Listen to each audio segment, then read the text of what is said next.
Sandali lang, Lolo Isidro. Si Edsel, nandun pa po siya sa kuta ng mga aswang. Hindi ko pwedeng pabayaan ang kapatid ko. Kailangan ko siyang balikan. Balikan natin siya, Lolo. Hindi na maaari, Dante.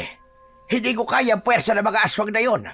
Tumakas na tayo bago pa nila tayo maabutan.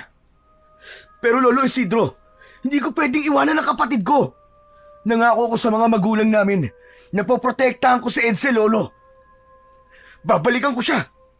Edsel, makinig ka sa akin. Alam ko mabigat ito para sa'yo. Pero magpasalamat ka na lamang sa Diyos at nagawa mo makatakas sa kuta ng mga aswang na yon. Hindi maaari, Lolo. Ililigtas natin siya, Lolo. Parang awa mo na. Gamitin mo ang mutya ng puting ahas. Parang awa mo na, Lolo. Ikinalulungkot ko, Dante. Pero mahina na ang katawan ko. Kahit ang mutya na meron ako, ay hindi na ako kayang palakasin. Isa pa, sigurado ako na sa mga oras na ito ay wala na ang kapatid mo. Sa dami ng aswang sa kutang yon. Malamang ay. Anak ng putya, hindi totoo yan! Buhay pa ang kapatid ko! Buhay pa siya! Kung ayon siyang iligtas, ayoko na lang ang magliligtas sa kanya!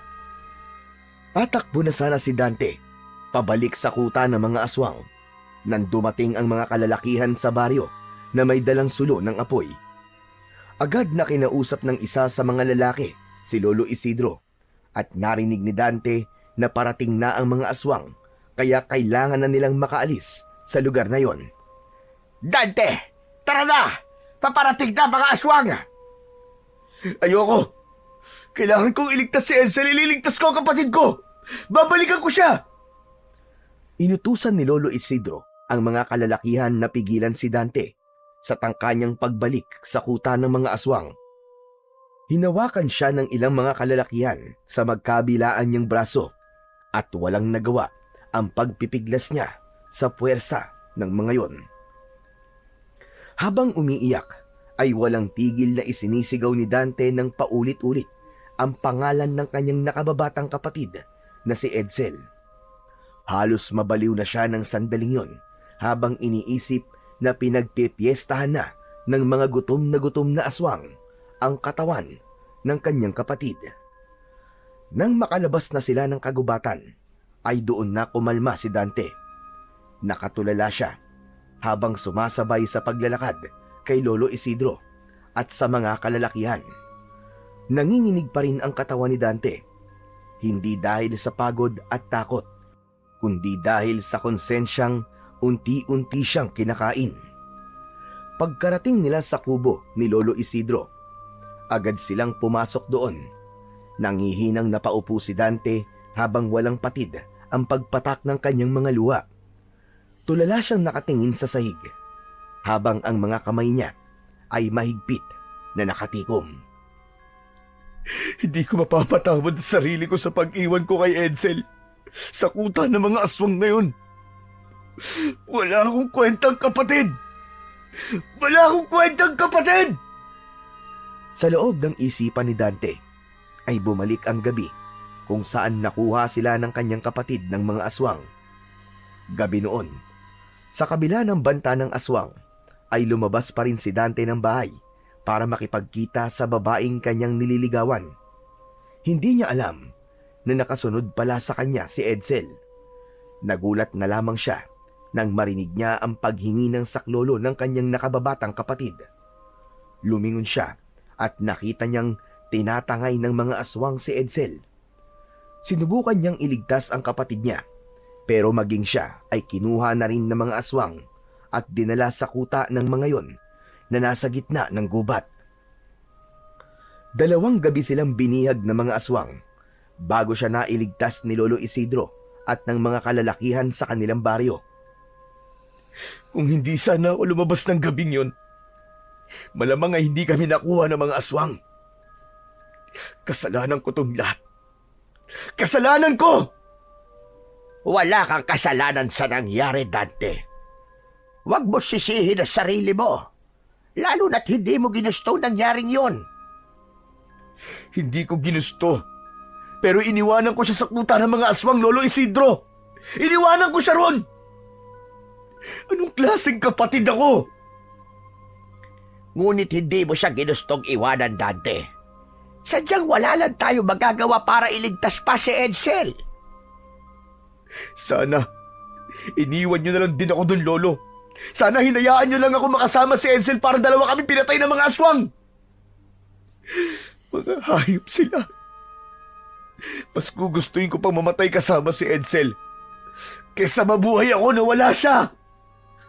Biglang bumagsak ng malakas ang isang kamay ni Lolo Isidro sa mesa. Nagulat si Dante. Nang tumingin siya sa matanda, ay matalim ang mga mata nito habang nakatitig sa kanya. Huwag mong sabihin yan, Dante. Alam mo bang halos ikamatay ng mga kalalakihan sa baryo ang pagsagip sa inyo? Alam mo bang ilang buhay ang nalagay sa panganib para lang mailigtas kayo magkapatid? Huwag mong ipaparinig yan sa mga taong isinugal ang buhay nila para sa inyo magkapatid. Huwag mong binabaliwala ang sakripisyong ginawa nila para sa inyo. Mas lalong lumakas ang hagulgol ni Dante. Halos hindi na siya makahinga sa labis na pag-iyak at pag-aalala para sa kanyang nag-iisang kapatid. Naiintindihan naman niya si Lolo Isidro, pero habang iniisip niya ang nangyayari sa kapatid niya, ay hindi niya maiwasang mas lalong panghinaan. Patawad, Dante. Hindi kita dapat tinaasan ang boses.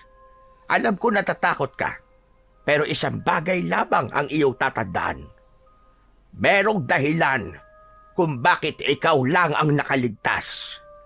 May dahilan kung bakit nangyayari ang lahat ng ito. Lolo Isidro, hindi ko maisip kung anong dahilan na sinasabi mo. Sabihin mo nga sa akin para maintindihan ko lahat. Hindi ko rin alam, Dante. Mahirap man tanggapin pero minsan ay may mga masasakit na pangyayari na hindi natin agad malalaman kung bakit kailangan yung mangyari. Pero darating at darating ang araw, mahahanap mo rin ang kasagutan. Pinunasan ni Dante ang kanyang luha, pero hindi pa rin maalis-alis ang bigat sa kanyang puso. Pakiramdam niya ay isa siyang malaking kabiguan sa kanyang mga magulang dahil hindi niya nagawang iligtas ang kanyang nakababatang kapatid mula sa mga aswang na dumukot sa kanila. Matapos na mag-usap ni Dante at Lolo Isidro, ay nagtungo na si Dante sa kwarto nila ni Edsel. Nang humiga siya, ay mas lalo siyang napaiyak sapagkat hindi siya sanay na hindi niya katabi sa higaan na yon ang kanyang kapatid. Mula pa pagkabata, ay si Dante na ang tagapagtanggol ng kanyang kapatid na si Edsel. Noon ay may isang maliit na sakahan ang kanilang ama at ang ina naman nila ay laging abala sa paghahabi ng banig na ibinibenta nito sa palengke. Hindi man marangya ang kanilang buhay, ay sapat naman yon para sa kanila. Hanggang sa dumating ang gabing bumago sa buhay nila. Isang malakihang pag-atake ng mga aswang ang nangyari sa loob ng kanilang baryo. 10 taong gulang pa lamang siya noon, habang si Edsel naman ay 5 taong gulang. Sa pag-ataking yon ay namatay ang kanilang mga magulang nang dahil sa pagtatanggol sa kanilang magkapatid mula sa mga aswang. Mula noon ay si Lolo Isidro na ang kumupkup sa kanila. Ito na ang tumayong mga magulang nilang magkapatid. Mahina ang katawan ni Edsel at madali itong kapitan ng sakit. Kaya naman, si Dante ang naging tagapagtanggol ng kanyang nakababatang kapatid. Kapag may batang nambubuli kay Edsel dahil sa kapayatan nito, ay hindi nagdadalawang isip si Dante na manuntok, lalo na kapag nakikita niyang pinapaiyak ang kapatid niya. Kaya nang gabing dinukot sila ng mga aswang, ay hindi niya mapatawad ang sarili. Nangako kasi siya sa mga magulang niya na poprotektahan niya palagi si Edsel. Matapos maalala ang lahat ng yon, ay pilit na pumikit si Dante at pilit niyang isinantabi ang sakit na kanyang nararamdaman. Ngunit kahit na anong gawin niya, ay hindi niya matakasan ang katotohanan na iniwan niya ang kapatid niya sa kamay ng mga aswang. Sa nakalipas na 2 araw, ay madalas na walang imik si Dante. Palagi siyang tahimik na nakaupo sa may bintana na parabang hinihintay niya ang pagbabalik ng kanyang kapatid. Hindi niya pa rin matanggap ang sinapit ni Edsel. Kung minsan pa nga, nagigising si Dante sa gitna ng gabi dahil napapanaginipan niya si Edsel na umiiyak at humihingi ng tulong. Maging sa pagkain ay wala siyang gana. Hindi siya makatulog ng mahimbing at sa umaga ay madalas siyang umiiyak sa gitna ng kanyang mga gawain.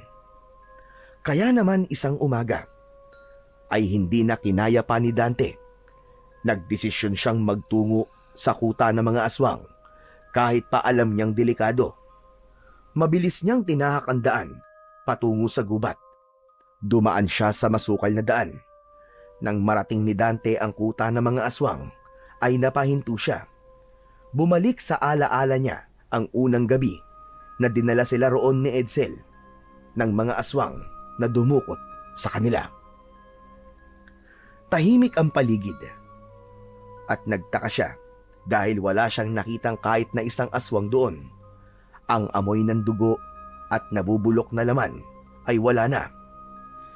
Napapitlag si Dante nang marinig ang isang tinig sa kanyang likuran. Mukhang nilisa na nila ang kuta nila dahil nalaman na ng mga tao kung saan sila nagtatago. Malamang niya ay nagtatayo na naman sila ng panibagong kuta. Hindi sumagot si Dante. Bagkus ay mabigat ang mga hakbang na tinungo niya ang kubo kung saan sila ikinulong noon. Sa pagbukas niya ng pinto, ay naramdaman niyang mas bumigat ang dibdib niya. Napasinghap siya nang makita niya ang isang dugoang damit sa sahig. Dinampot niya yon at bumalik sa alaala niya ang takot sa mga mata ni Edsel at ang iyak nito. Mahigpit na hinawakan ni Dante ang damit dahil alam niya na yon ang damit na suot ni Edsel nang dukutin sila ng mga aswang. Patawarin mo ko, Edsel. Patawad kung hindi kita naprotektahan. Patawad kung di kita naisama sa pagtakas ko. Napahagulgol ng pag-iyak si Dante habang yakap-yakap ang dugoang damit ng kanyang kapatid. Alam kong masakit, Dante. Kahit sa akin ay napakasakit na sa ganitong paraan nawala ang apo ko. Pero kailangan na nating tanggapin na wala na siya. Wala na si Edsel, Dante. Patuloy lang ang pag-iyak ni Dante habang hindi pa rin niya matanggap ang katotohanang sinabi ni Lolo Isidro. Maya-maya ay tahimik na naglakad sina Dante at Lolo Isidro pauwi habang yakap niya ang dugoang damit ni Edsel. Nang makarating sila sa bahay, ay dun lang niya binasag ang katahimikan. Lo, baka pwedeng ilibing natin ang damit ni Edsel. Wala naman ang katawan niya eh. Gusto ko may mapupuntahan ako sa tuwing gusto ko siyang alalahanin. Kahit saan ay maaari mo siyang alalahanin, iho. Dahil alam kong habang buhay siyang nasa puso mo. Nasa puso natin. Pero kung ang bagay na yan ang makagagaan sa kalooban mo, ay gagawin natin. Maraming salamat po, Lo. Kumuha ng pala si Lolo Isidro at nagsimulang maghukay sa likod ng bahay. Tahimik lang si Dante habang pinapanood ang kanyang lolo. Hindi niya namalayang muling tumulo ang mga luha niya at bumagsak yon sa damit ni Edsel. Nang sapat na ang lalim ng hukay, ay marahang inilagay ni Dante ang damit doon. Ilang sandali siyang nakatitig sa dugo ang damit at umasa siya na magkakaroon ng himala at bigla na lamang darating si Edsel. Patawad. Patawad, Edsel. Patawad kung hindi kita nailigtas. Alam ko na kung nasan ka man ngayon. Ay masaya ka na dahil kasama mo na si nanay at tatay. Maingat na tinabunan ni Lolo Isidro ang hukay habang nakayuko si Dante. Alam niyang matagal pa bago mawala ang sakit na kanyang nararamdaman. Pero naniniwala siya na kailangan niya ng simulan na tanggapin ang lahat. Kinaumagahan, habang nag-aalmusal, ay tahimik lamang si Dante. Isang bagay ang paulit-ulit na naglalaro sa utak niya. Kagabi pa niya yun naisip at naniniwala siya na yun lamang ang paraan para kahit papano ay makalimot siya sa sakit na pinagdadaanan niya dahil sa pagkamatay ng nakababata niyang kapatid na si Edsel. Aba, Dante, wala ka na namang ganang kumain. Baka magkasakit ka na sa ginagawa mong yan sa sarili mo. Lo, nakapagdesisyon na po ako kagabi pa. Pupunta na po ako ng Maynila. Tatanggapin ko na po ang alok ni na Tita Maricel na pag-aralin ako sa kolehiyo. Oh, akala ko ba ay ayaw mo doon? Noon po yun, Lolo. Ayoko lang kasi noon na mahiwalay kay Edsel eh. Pero ano pang gagawin ko? Wala na si Edsel. Kaya kaya ko nang umalis dito sa baryo natin. Kung yan ang gusto mo, ay hindi kita pipigilan.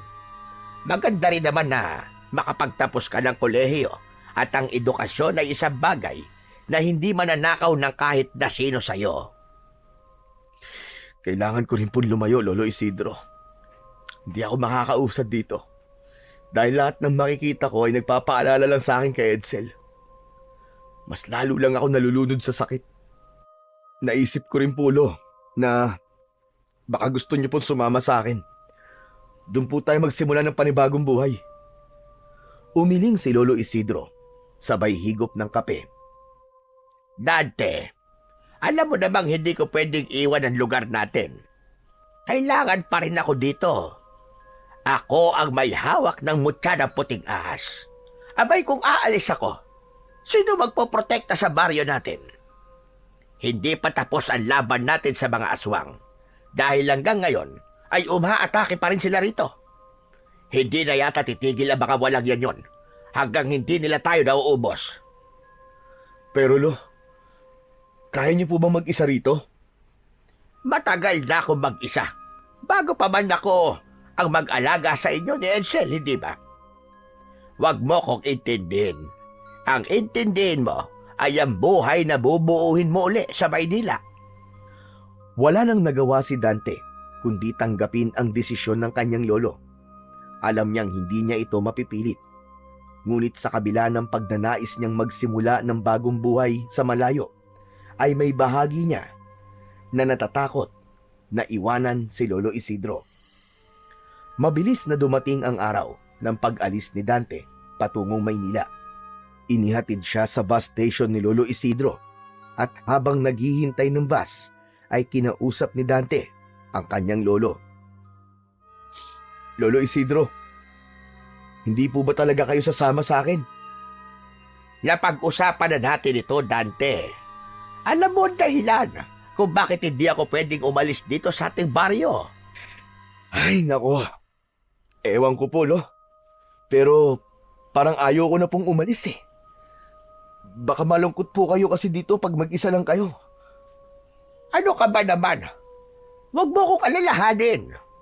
Marami naman tayong kapitbahay. Kapag naiinip ako ay pwede ako makipagpuntaan sa kanila. O ayan na pala ang bus. Dali na, sumakay ka na para makaalis ka na kagad. Bago tuluyang sumakay ng bus, ay isang mahigpit na yakap ang ibinigay ni Dante sa kanyang lolo. Sa kabila ng pangungulila sa baryo at kay Lolo Isidro, ay iniisip na lang niya ang magandang buhay na naghihintay sa kanya sa Maynila, lalo na kapag nakapagtapos na siya ng pag-aaral sa kolehiyo. Pagdating ni Dante sa Maynila, ay malugod siyang tinanggap ng kanyang tita Maricel at itinuring siya nitong parang sariling anak. Pinili ni Dante na kunin ang kursong civil engineering. Yun ay isa sa mga pangarap niya na matagal niya nang nais abutin, ngunit hindi niya nabigyang pansin dahil sa pag-aalaga sa kanyang kapatid. Lumipas ang 5 taon ng pagsisikap at pagpupuyat, at sa wakas ay naging ganap ng inhinyero si Dante. Nakahanap siya ng trabaho sa isang kilalang kumpanya at unti-unti siyang bumuo ng bagong buhay sa lungsod. Subalit sa kabila ng mga tagumpay niya sa buhay, ay hindi kailanman nawala sa kanyang puso't isipan si Edsel. Paminsan-minsan ay bumabalik sa kanya ang mga alaala ng kanyang kapatid. Hanggang sa unang pagkakataon, matapos ang 5 taon, ay nagpasya si Dante na bumalik sa kanilang baryo upang bisitahin si Lolo Isidro. Ang totoo, kung hindi lang dahil kay Lolo Isidro, ay hindi na siya babalik doon dahil natatakot siyang harapin muli ang masasakit na alaalang iniwan niya na roon. Pagbaba ni Dante mula sa sinasakyang tricycle, ay bumungad kagad sa kanya ang baryong minsang naging mundo niya. Marami na rin ang nagbago. May mga bagong tayong bahay at mukhang mas tahimik na ang baryo. Pero sa bawat hakbang niya ay may kirot siyang nararamdaman sa kanyang dibdib. Bawat sulok kasi ng lugar na yon ay nagpapaalala sa kanya ng masasayang sandali na kasama niya pa si Edsel. Mabigat ang hakbang ni Dante habang palapit sa bahay ni Lolo Isidro, hanggang sa nakita niya si Lolo Isidro na abala sa pagdidilig ng mga tanim nitong gulay sa gilid ng bahay. Mas payat na ito ngayon kaysa dati at kita sa kilos nito ang panghihina ng katawan. Hindi na nito namalayan na nakalapit na siya. Lolo Isidro! Napahinto ang matanda at dahan-dahang lumingon sa kanya. Napakagat-labi si Dante nang makita ang mukha nito. Kulubot na ang balat nito at kita sa mga mata nito ang pagod at katandaan. Bumaha ang emosyon sa kanyang dibdib. Hindi niya napigilan ang pag-agos ng kanyang luha. Binitiwan niya ang dala niyang bag at parang bata na niyakap niya ang lolo niya. Patawad po, Lolo! Patawad po dahil 5 taon po akong hindi bumalik dito. Ano ka ba? Ayos lang, Dante. Ang mahalaga ay nagbalik ka. Nandito ka na ulit. Hindi mo alam kung gaano ko kasaya ngayon. Mariin na ipinikit ni Dante ang mga mata. Malakas siyang napahagulgol dahil alam niya sa kanyang sarili na malaki ang pagkukulang niya sa kanyang lolo. Pero nangako siya sa kanyang sarili na dahil kaya na niya, ay ibibigay niya rito ang maginhawang buhay na nararapat para dito. Nang humupa ang emosyon ni Dante, ay pumasok na sila sa loob ng bahay. Iginala ni Dante ang mga mata sa kabuuan ng bahay at napangiti siya dahil walang ipinagbago yon. Sa dati pa rin nakapwesto ang mga gamit. Pakiramdam niya tuloy ay para siyang bumalik sa nakaraan. Wala pa rin palang nagbago sa bahay niyo, Lolo Isidro. Ganito pa rin po nung umalis ako. Wala talaga akong binago, Apo. Ang gusto ko kasi ay pagbalik mo, ganito pa rin ang madadatnan mo. Muling tumingin si Dante sa paligid at hinayaan ang sarili na namnamin ang bawat sulok ng bahay na minsan niyang tinawag na tahanan. Nang naupo si Lolo Isidro sa mahabang upuan, ay tumabi siya sa matanda. Kumusta ka na ba, Dante? Ang pag-aaral mo? Sa awa ng Diyos, Lolo, tapos na po ako mag-aral. Engineer na po ako ngayon at may trabaho na rin po ako sa Maynila. Ito nga po't buti pinayagan. Nag-leave lang po ako na matagal kasi gusto ko pong makasama kayo ng mas matagal. Abay, mainam naman kung ganon. Natupad mo na ang pangarap mo. Apo, napakasaya ko para sa iyo. Dahil alam ko na noon pa man ay pangarap mo na ang maging isang inhinyero. Kaya nga po, Lolo Isidro Akala ko po talaga hindi ko na po matutupad ang pangarap kong yun. Pero ito kahit papaano po, iniisip ko na baka kaya nawala si Edsel kasi para makaalis ako sa baryo natin at matupad ko po ang aking pangarap. At alam ko po na kung nasan man si Edsel ngayon, ay masaya rin po siya para sa akin. Sabi ko naman sa iyo, Dante, mahahanap mo rin ang mga kasagutan kung bakit nangyari ang lahat ng yon sa buhay mo. May mga bagay na masakit, pero kailangan mangyari. Kasi yon ang nakatakdang mangyari. Wala tayong kontrol sa kung ano ang plano ng Panginoon para sa atin. Dahan-dahang tumango si Dante. Kahit masakit ang pagkawala ni Edsel, gusto niyang maniwala na may dahilan ang lahat. Ngumiti siya ng bahagya kahit may lungkot pa rin sa mga mata niya. Hinagabihan ay may ngiti sa labi na dumulog sa pagkainan si Dante nang makita niya ang nilutong ulam ng kanyang lolo Isidro. Ang ulam ay adobong manok na may kasamang nilagang itlog. Simpleng putahe lamang yon, pero paboritong-paborito yun ni Dante, lalo na kapag si Lolo Isidro ang nagluto. Tinikman niya ang adobong manok at tumangu-tangu siya. Iba pa rin talaga ang luto mo, Lolo Isidro. Kahit sang kainan sa Maynila, walang tatalo sa adobo mo. Ito talaga ang pinakamasarap na adobo sa buong mundo. Maniwala ka, Lolo Isidro. Yan talaga ay niluto ko. At alam kong matagal ka nang hindi nakakatikim ng adobo ko. Kaya nga, Lolo Nagjejeta ako pero bahala na. Sinimulan na nilang kumain. Habang ninanamnam ni Dante ang bawat subo, ay naalala niya ang isang dahilan kung bakit siya bumalik sa baryo nila. Tumingin siya kay Lolo Isidro at nag-ipon ng lakas ng loob bago nagsalita. Lolo, gusto niyo na bang sumama sa akin sa Maynila? Meron na po akong pinapatayong bahay doon. Doon na po kayo manirahan. Malawak din po ang bakuran ko ron, kaya pwede kayong magtanim, kagaya po ng ginagawa niyo rito. Hindi ko pa pwedeng iwanan ang baryo natin, Apo. Dahil pa rin po ba sa mga aswang? Tumango ang matanda bilang pagsagot. Pambihira. Hanggang ngayon pala hindi pa rin sila humihinto sa pagsalakay at pamimeste dito. Pero Lolo, matanda na po kayo. Hindi po ba oras na para huminto na po kayo sa pakikipaglaban? Dante, iho. Hanggat may mga sumasalakay na aswang dito, at hanggat ako ang nagmamay-ari ng mutya ng puting ahas, ay makikipaglaban pa rin ako sa mga aswang. Mahal na mahal ko ang baryo na ito, at hindi ko ito pwedeng iwanan nang hindi nauubos ang mga hinayupak na aswang na yan. Napatingin si Dante sa kwintas na suot ng kanyang lolo. Isang simpleng itim na tali yon na may palawit na puting bato. Ang puting batong yon ay ang tinutukoy ng lolo niya na mutya ng puting ahas. Ipinamana yon kay Lolo Isidro ng lolo nito. Ang mutya ng puting ahas ay isang mahiwagang mutya na nagtataglay ng kapangyarihan laban sa mga aswang. Bata pa lamang si Dante nang una niyang masaksihan ang totoong kapangyarihan ng mutya.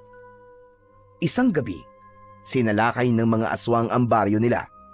Nakita niyang humawak si Lolo Isidro sa mutya at biglang bumalot sa katawan nito ang isang liwanag na tila nagbigay rito ng kakaibang lakas.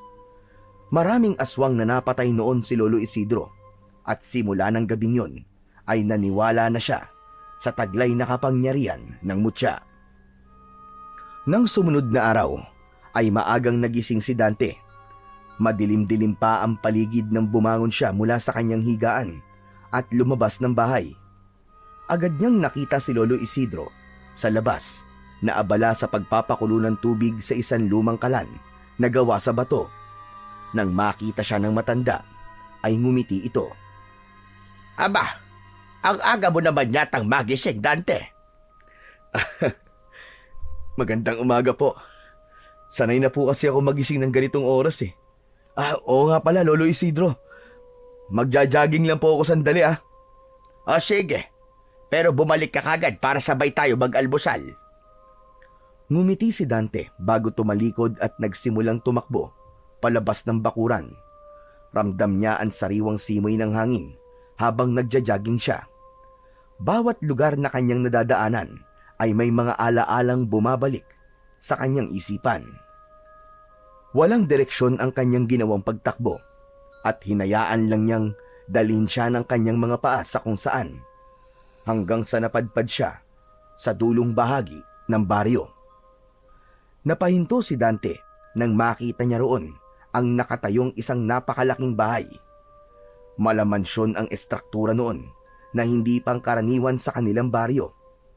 Napapalibutan yon ng mataas na pader at ang gate ay yari sa magandang uri ng bakal. Hindi siya makapaniwala na may nakapagtayo ng ganong uri ng bahay sa baryo nila. Napabuntong hininga si Dante bago tumalikod at nagsimulang tumakbo pabalik sa bahay ni Lolo Isidro. Hindi niya maalis sa isip ang malaking bahay na kanyang nakita. Sa kanyang pagtakbo ay hindi nakaligtas sa mga mata niya ang mga ligaw na bulaklak sa tabi ng daan. Kulay bughaw ang bulaklak at meron yung kakaibang taglay na ganda. Huminto si Dante at pumitas siya ng ilan sa mga bulaklak. Saka siya muling nagjogging pabalik sa bahay ni Lolo Isidro. Pagdating sa bahay ay nagtungo siya sa likod ng bahay. Tumayo siya sa harapan ng bahagi ng lupa roon kung saan nila ibinaon noon ang dugoang damit ng nakababata niyang kapatid na si Edsel. Marahan niyang inilapag ang bulaklak sa ibabaw ng lupa. Napayuko siya at hindi niya na napigilan pa ang pagpatak ng kanyang mga luha. Edsel, kapatid ko. Kumusta ka na? 5 taon na pala lumipas simula nung nawala ka. Ang tagal na, tol. Pero hanggang ngayon, ay hindi ko pa rin matanggap na hindi na kita makikitang muli. Oo nga pala, tol. Natupad ko na pala mga pangarap ko. Engineer na ako ngayon. Naging mahirap, pero kinaya ko. Pero alam mo ba, kahit gaano ako kasaya sa narating ko, lagi ko naiisip na hindi mo na ito makikita ng personal. Hindi mo na ako nakitang graduate, tol. Hindi ba gusto mo na tumira sa Maynila nun? Kaya ko sana tuparin na ang pangarap mo na yun. Pero ngayon, tol, wala ka na eh. Alam mo ba, minsan iniisip ko kung bakit ikaw pang nawala. Bakit hindi na lang ako? Pero alam ko kung nasan ka man ngayon ay masaya ka na. Mahal na mahal kita, tol. At kahit kailan, hindi kita makakalimutan. Hinayaan ni Dante na dumaloy ang emosyon niya. Hinayaan niyang maramdaman ang presensya ng kanyang nakababatang kapatid kahit pa sa kanyang isip at alaala lang ito nananatili. Sandali pa siyang tumigil sa kanyang kinatatayuan bago siya nagdesisyon na umalis upang pumasok na sa bahay ni Lolo Isidro. Sa pagpasok ni Dante sa bahay ay naamoy niya kagad ang pritong tuyo at sinangag na kanin. Nakita niya si Lolo Isidro na naghahain na ng almusal sa pagkainan, kaya lumapit na siya rito. Oh, Dante! Sakto ang dating mo. Kakain na tayo. Halika na't maupo ka na rito. Aba, sandali lang, ha? Bakit parang namumugto yata ang mga mata mo? Umiyak ka ba? Kinausap ko lang po sandali si Edsel sa likod ng bahay, Lolo. Doon po sa lugar kung saan natin ibinaon ang kanyang damit. Pakiramdam ko, Lolo, buhay pa rin ang kapatid ko. At nandito lang siya. Hindi man natin siya nakikita. Pero alam kong hindi siya kailanman lumayo sa'yo. At sigurado ko na ipinagmamalaki ka niya. Napangiti si Dante dahil sa sinabi ni Lolo Isidro. Umupo na siya at nagsimula na silang kumain.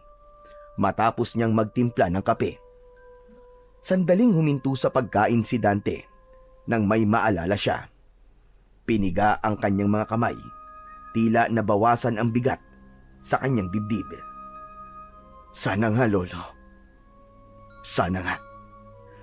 Pinisil ni Lolo Isidro ang balikat ng kanyang apo bago kinuha ang sandok at nagsimulang maghain ng kanin sa kanilang pinggan. Sige na, kumain na tayo. Sinimulan nilang kainin ang masarap na sinangag.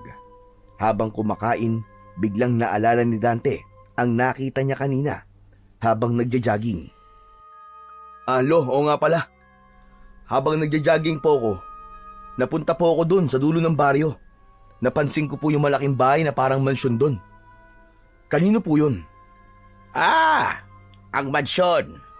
Kay Don Hidalgo yon. Dahil lang siya rito sa baryo natin. At binili niya yung lupang doon sa dulo ng baryo. Tapos pinatayuan niya ng bahay niya. Alam mo ba, simula na dumating siya rito, ay nagkaroon ng magandang pagbabago sa lugar natin. Bakit po? Ano po bang ginawa niya? Siya na po ba ang bagong kapitan dito? Hindi naman.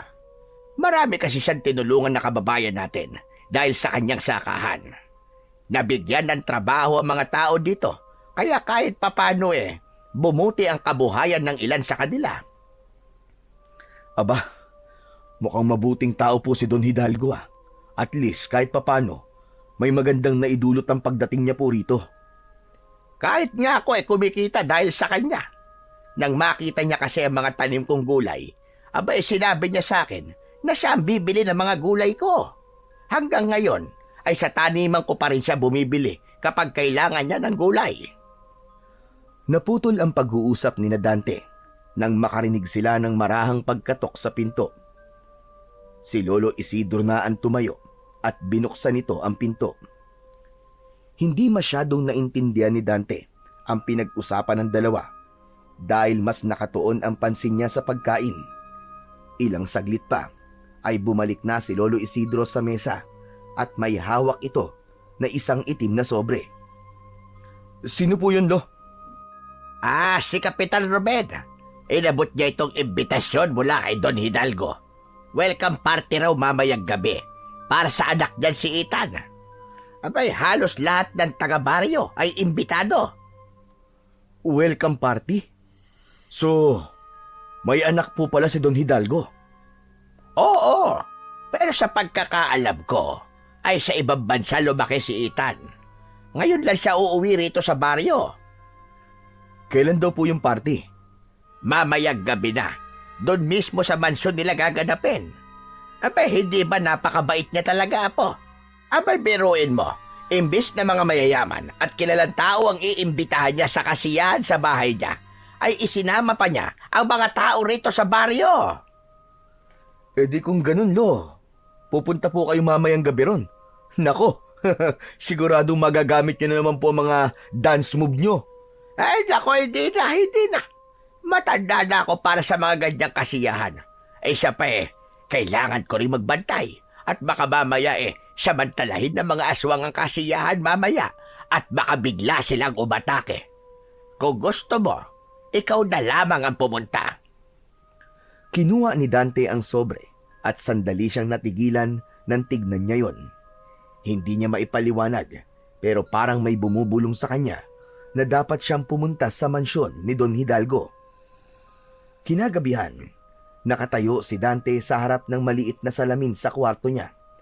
Nakasuot siya ng puti na polo at isinara niya ang mga botones nun. Ang pang-ibaba niya naman ay itim na pantalon at isang sapatos na puti. Maya-maya ay lumabas na siya ng kwarto at nakita niya si Lolo Isidro na nakaupo sa lumang upuan nito habang humihigop ng mainit na salabat. Lo, alis na po ako, punta na po ako doon. Isputing na sputing, ayos ang forma mo Para kang pupunta sa binyagan. Ano ka ba, Lo? Party po ang pupuntahan ko, hindi binyag. Nagbibiro lang naman ako. Sige na. Pero wag mong kalilimutan ang pinaka-importante sa lahat, Mag-Sharon ka. Ha? Ano pong mag-Sharon? Pabihira na ito. Ilang taon kang tumira sa Maynila pero hindi mo alam ang mag-Sharon. Di magbalot ka ng pagkain doon sa party at uwian mo ako. Yun lang pala, Lolo Ayos Mag-Sharon Sige po, ako pong bahala doon. Ipag-Sharon po kita mamaya. Matapos yun, ay lumabas na si Dante ng bahay at naglakad na patungo sa mansyon ni Don Hidalgo. Habang palapit siya roon, ay dinig na dinig niya ang malakas na tugtugan mula roon. Pagkarating niya sa harapan ng malaking gate ng mansyon, nakita niya ang isang gwardya. Iniabot niya rito ang itim na sobre at saka siya nito hinayaang makapasok.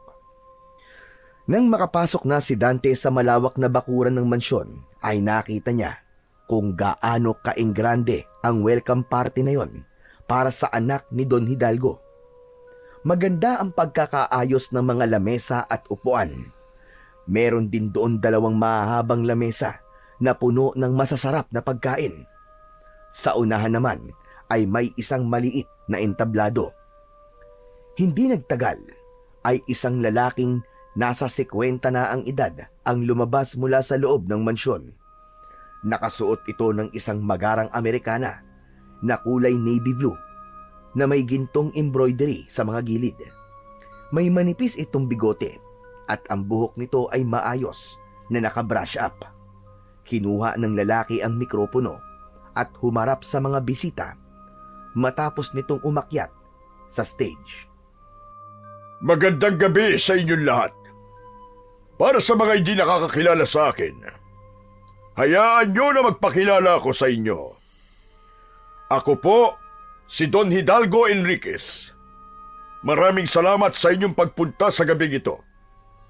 Ang okasyong ito ay hindi lang isang simpleng salo-salo, kundi isang espesyal na pagtitipon para sa pagbabalik ng aking nag-iisang anak na si Ethan. Nagpalakpakan ang mga tao, kaya nakipalakpak na rin si Dante.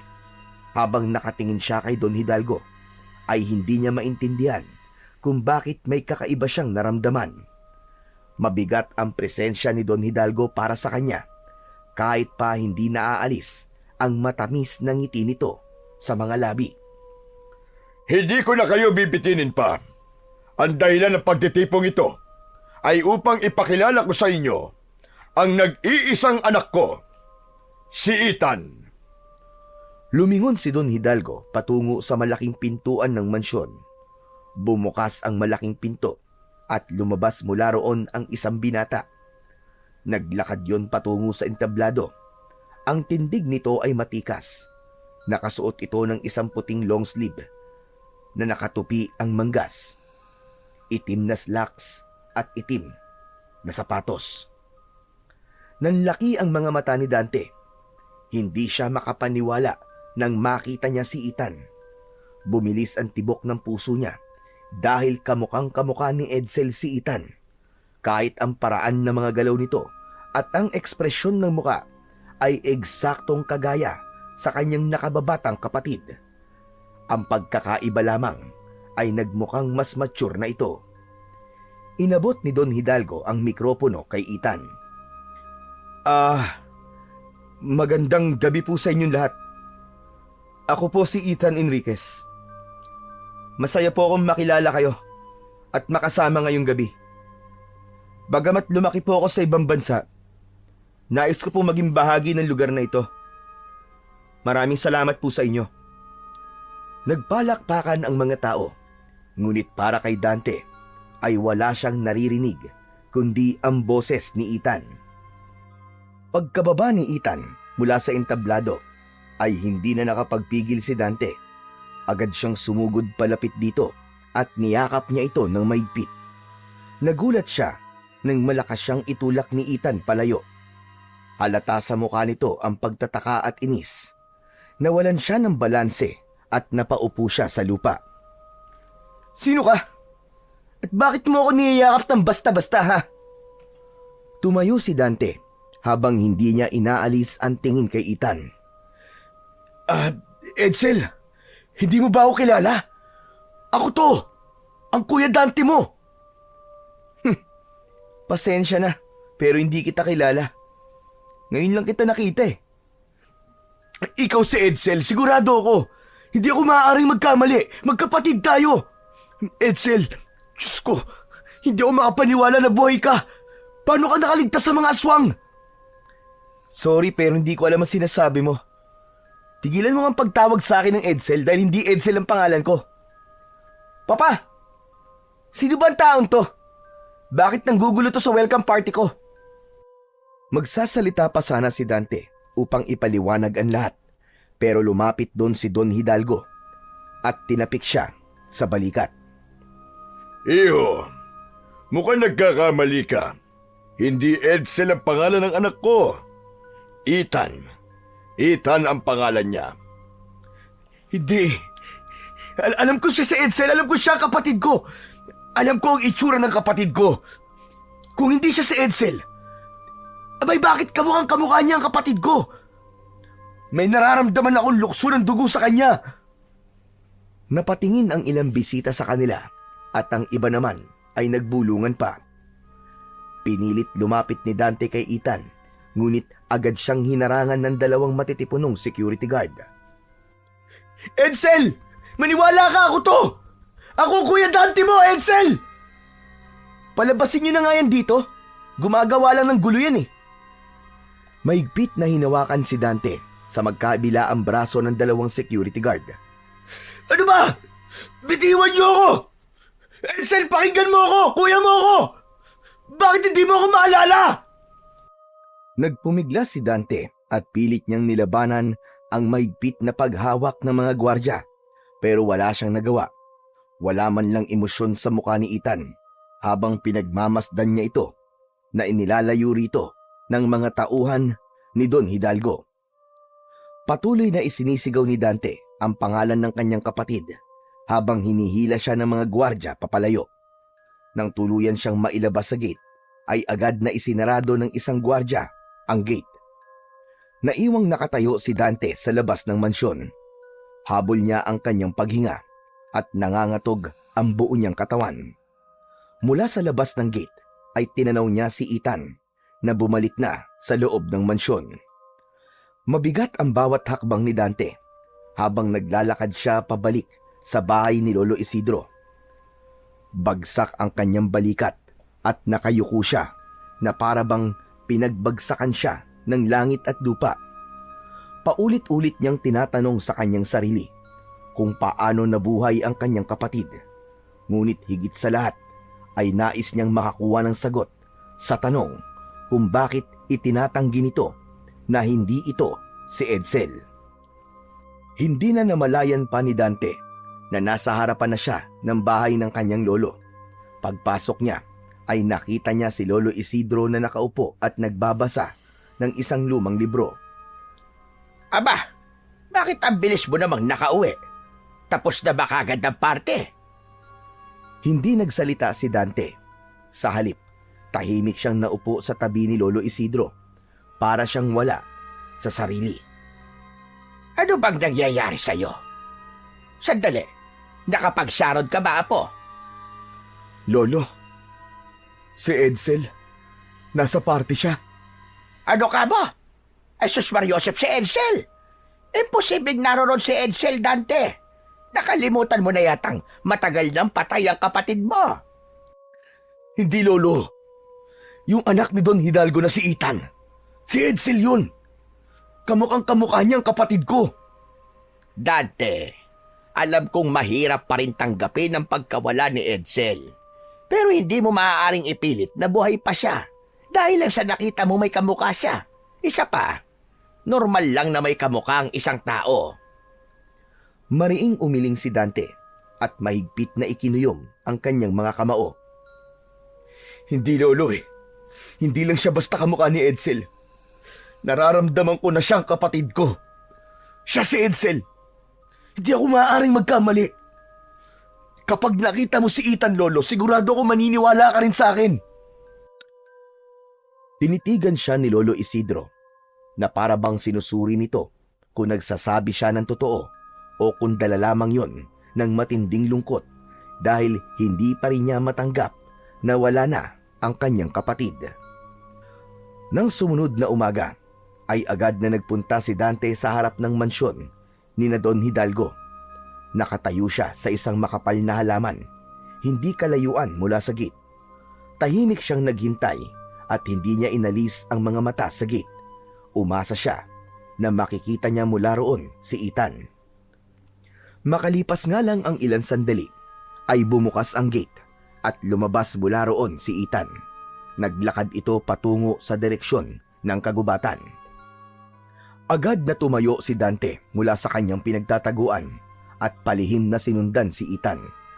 Sinigurado niyang hindi siya nito mapapansin, kaya labis ang pag-iingat niya sa bawat paghakbang niya. Habang palalim sa kagubatan, ay lalo siyang kinabahan. Pamilyar kay Dante ang direksyong tinatahak ni Ethan, hanggang sa natigilan siya nang makita kung saan ito nagtungo. Walang iba kundi sa dating kuta ng mga aswang na abandonado na. Huminto si Ethan sa gitna ng kuta at lumingalinga pa sa paligid. Hindi na nakapagpigil si Dante at lumapit na siya kay Edsel. Tinawag niya ito at may inis sa muka na lumingon ito sa kanya. Ikaw na naman? Anong ginagawa mo rito? Sinundan mo ba ako hanggang dito? Ngayon ay sigurado na ako na ikaw nga talaga si Edsel. Alam mo kung anong lugar na ito, di ba? Kaya ka nandito ay dahil ito ang lugar kung saan tayo dinala ng mga aswang 5 taon nang nakararaan. Hindi ko alam ang sinasabi mo. Tumigil ka na sa ilusyon mo, magkapatid tayo. Wala akong kapatid. Ako lang ang nag-iisang anak ng papa ko. Naglakad-lakad lang ako, kaya napadpad ako sa lugar na ito.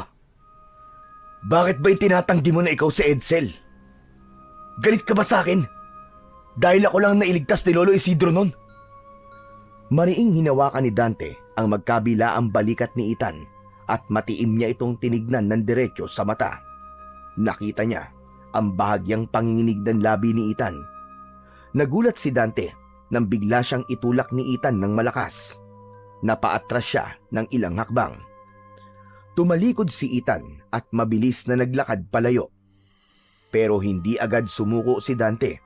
Agad niyang hinabol si Ethan at muli niya itong hinawakan sa balikat.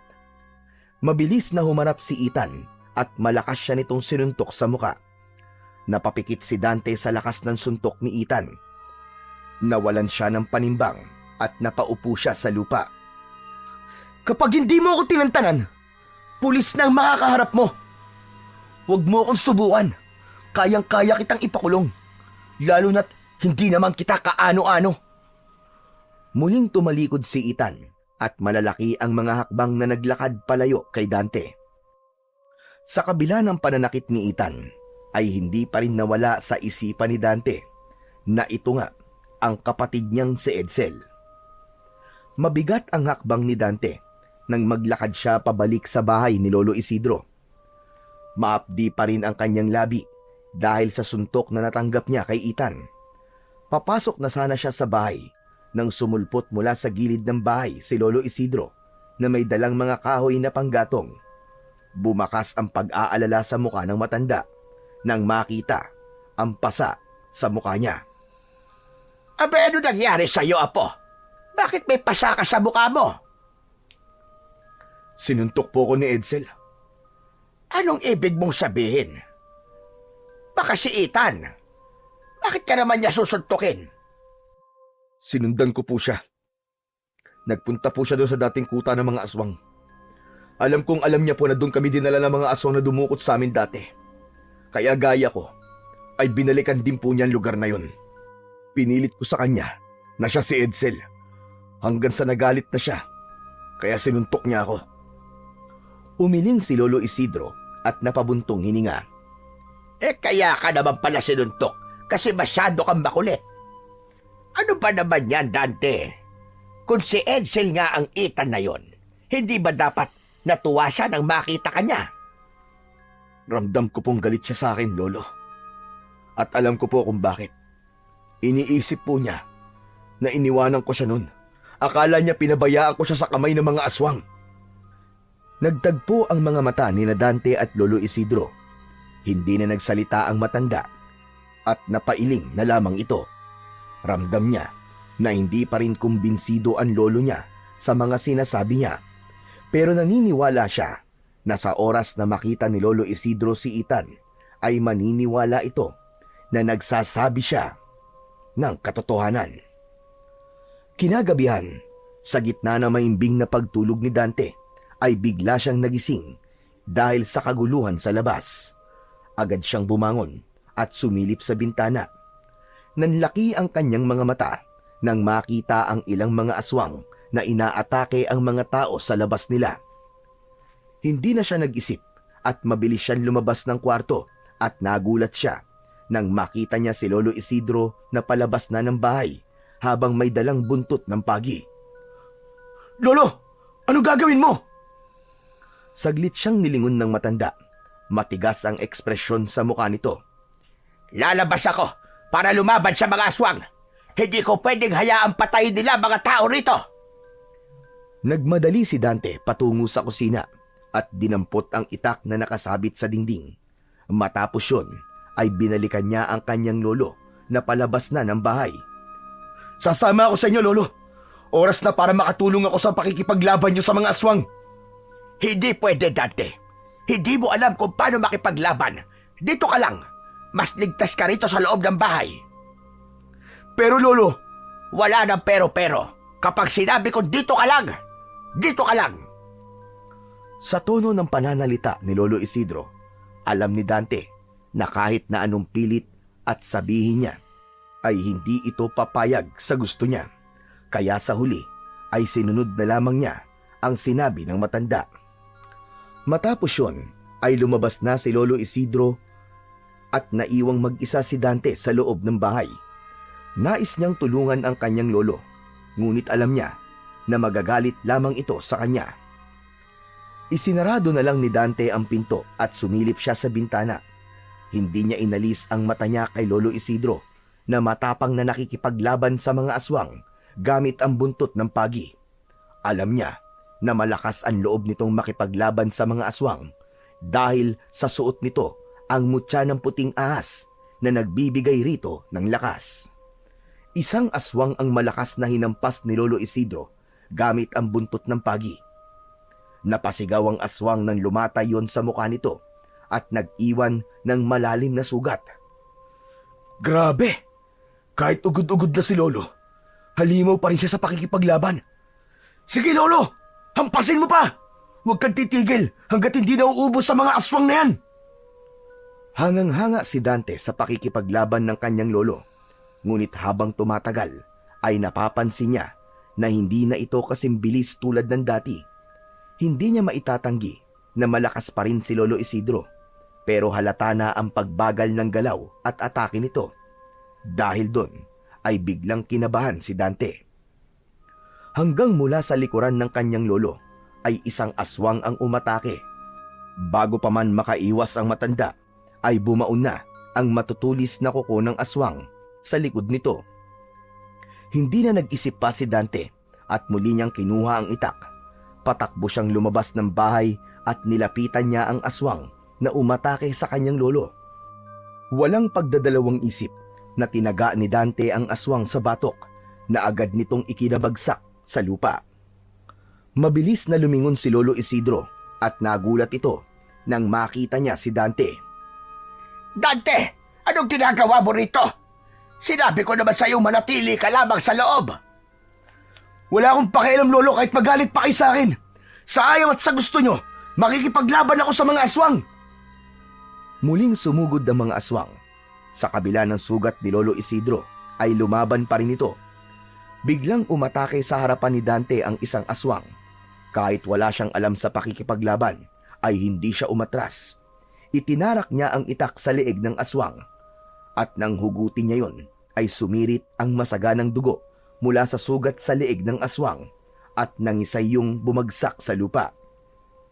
Luminga si Dante upang hanapin si Lolo Isidro. Nakita niya na nakahiga sa lupa si Lolo Isidro habang isang aswang ang nasa ibabaw nito. Nagpapambuno ang dalawa pero sa lagay ng kanyang lolo ay alam niya na wala itong laban. Mabilis na tumakbo si Dante para tulungan si Lolo Isidro.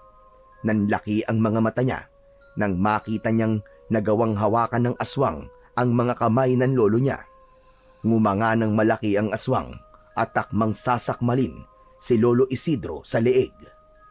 Napasigaw si Dante dahil alam niya na kahit na anong bilis ng pagtakbo ang gawin niya ay hindi na siya aabot para iligtas si Lolo Isidro. Ngunit sa hindi inaasahang pangyayari ay biglang lumapit si Ethan sa aswang na umaatake kay Lolo Isidro at mabilis nitong ibinaon sa likod ng ulo ng aswang ang hawak nitong mahabang kawayan na may tulis sa dulo. Napahinto si Dante. Hindi siya makapaniwala sa kanyang nakita. Nakita niya rin ang reaksyon ni Lolo Isidro. Napako ang tingin ng matanda kay Ethan habang nanlalaki ang mga mata nito. Alam niya kung bakit ganun ang reaksyon ng lolo niya at dahil yon sa sobrang pagkakahawig talaga ni Ethan kay Edsel. Nanatili si Ethan sa kinatatayuan niya. Tinulungan ni Ethan si Lolo Isidro na makatayo. Maigpit ang hawak ng matanda sa braso ni Ethan habang unti-unting tumatayo. Pagkatayo ay mabilis na niyakap ni Lolo Isidro si Ethan ng mahigpit. Ramdam ni Dante ang pagkasabik ng lolo niya sa apo nito na inakala nilang patay na. Kasabay ng tagpong yun, napansin ni Dante ang kakaibang nangyari sa paligid. Ang mga aswang na kanina lang ay walang habas na umaatake ay biglang tumakbo palayo sa baryo hanggang sa wala nang natirang aswang doon.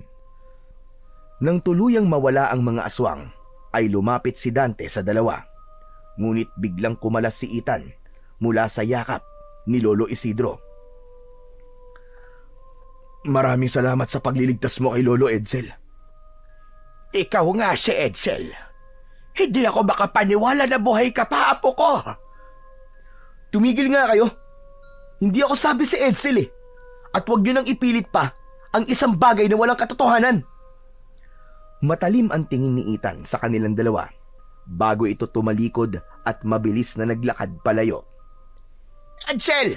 Edsel, apo, sandali lang! Babalik ka rito!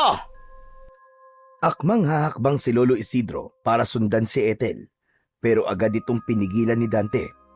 Maigpit ang kapit niya sa braso ng matanda. Pilit itong pinipigilan. Lolo, hayaan niyo na siya. Sinubukan ko na rin siyang kausapin pero patuloy lang niyang itinatanggi na siya nga si Edsel. Matagal pang nakatitig si Lolo Isidro sa papalayong si Ethan hanggang sa tuluyan na itong nawala sa paningin nila. Matapos yun ay inalalayan ni Dante si Lolo Isidro pabalik sa loob ng bahay. Pagkatapos nila ay pinaupo niya ang kanyang lolo at mabilis siyang kumuha ng bote ng alkohol, malinis na tela at benda mula sa isang lumang kahon na ginagamit nila bilang pangunang lunas. Maingat na hinubad ni Dante ang dugo ang damit ng kanyang lolo. Pumesto siya sa likod nito at kahit paano ay nagpasalamat siya sa Diyos dahil hindi ganun kalalim ang sugat nito sa likod. Napakislot si Lolo Isidro nang buhusan ni Dante ng alkohol ang sugat nito pero hindi ito umangal. Alam niya na sanay na ito sa mga ganong sugat dahil sa tagal na nitong nakikipaglaban sa mga aswang. Bihira. Totoo nga ang sinabi mo, Dante. Ang anak ni Don Hidalgo ay walang iba kundi si Edsel. Ang nakapagtataka lang ay bakit hindi niya tayo kilala. Ramdam kong kilala niya tayo, Lolo. Pero nagpapanggap lamang siya na hindi. Ang hinala ko ay galit siya sa akin. Ang iniisip siguro niya ay iniwan ko siya nun. Akala niya ay sarili ko lang ang isinalba ko, pero ang totoo ay gusto ko siyang balikan nun para iligtas din sa mga aswang. Nagpatuloy si Dante sa paglilinis sa sugat ni Lolo Isidro. Hindi niya napigilan ang maluwa dahil sa loob ng 5 taon ay inisip niyang patay na si Edsel at bilang kapatid nito ay masakit sa kanya na muli nga silang nagkita pero galit naman ito sa kanya. Kailangan ko siyang mapaamin, Lolo. Kailangan ko siyang makausap para maipaliwanag ko sa kanya ang lahat. Pero ang ipinagtataka ko ay kung paano siya nakaligtas nun sa mga aswang.